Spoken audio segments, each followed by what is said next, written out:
On the cover of Forbes magazine this month is a photograph of recording artist, rapper, producer, record label owner Dr. Dre.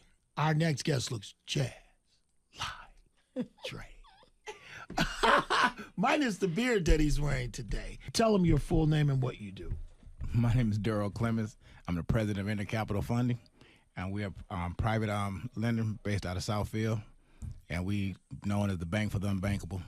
We finance the difficult people. Wow. When you say you finance the difficult people, they're trying to get finance to do what? To buy and sell real estate. We only deal with like the investor side of business. We don't really do the FHA conventional because that's the market for everybody. But our market is based on our demographics. We know our people and we know what they'll buy and what they won't buy. So we just make sure they have access to capital to be able to purchase real estate at a good price. Okay, I'm all over the place here. Just like I presented to Dr. Griffin. You too look like an athlete. Did you participate in sports in high school? East Catholic High School. You said that real quick. And like Dr. Griffin, you also, that means the both of you worked with the right and the left side of the brain.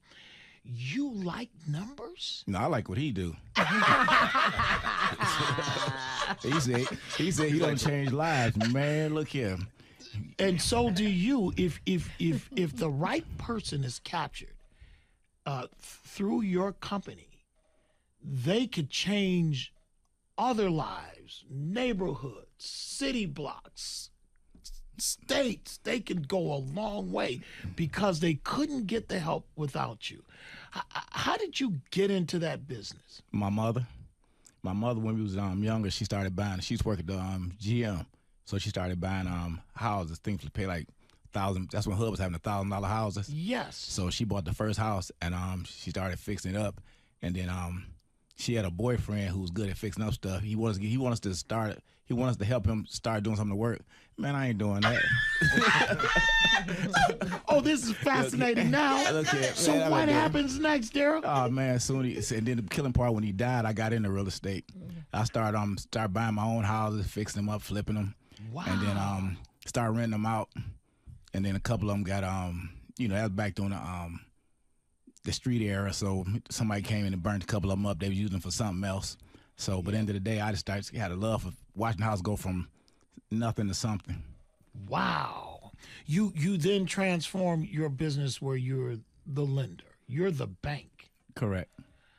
How did you come about wanting to pursue that lane? Tired of being broke.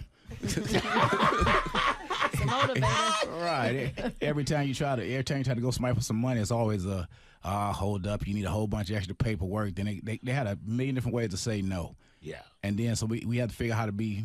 Well, one thing about my people, we know how to be creative. So we had to figure out how to make the paperwork and numbers work to make everybody you get their deal to the finish line.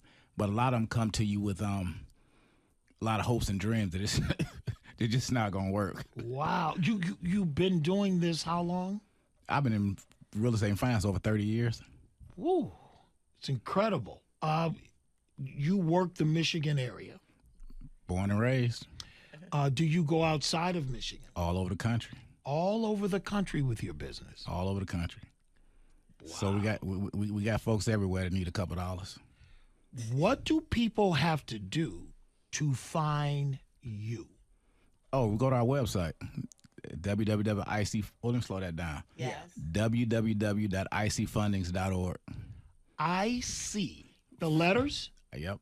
ICFUNDINGS.org.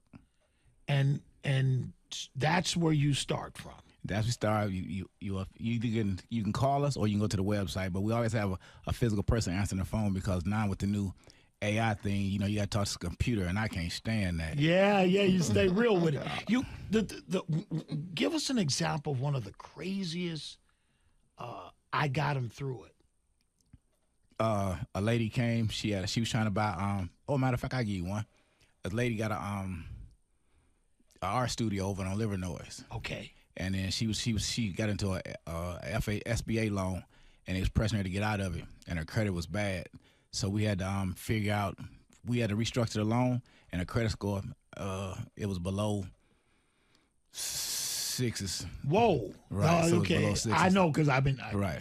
Oh, trust That's me. low. Right. They won't give you anything for that but the score itself. They give you a good conversation, but that's about it. Right. But anyway, we had a lender that took her out at 50% because she had a whole lot of equity into the building. Okay. But they just wouldn't, based on her credit score, they wouldn't let her get funding for it. But we came in, restructured and figured out a way to get her. We got her like 220.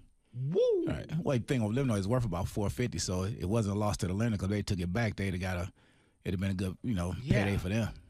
You have the way you think. I was gonna say you have a knack for conversation with people. You like people. You like talking to people. Not at all.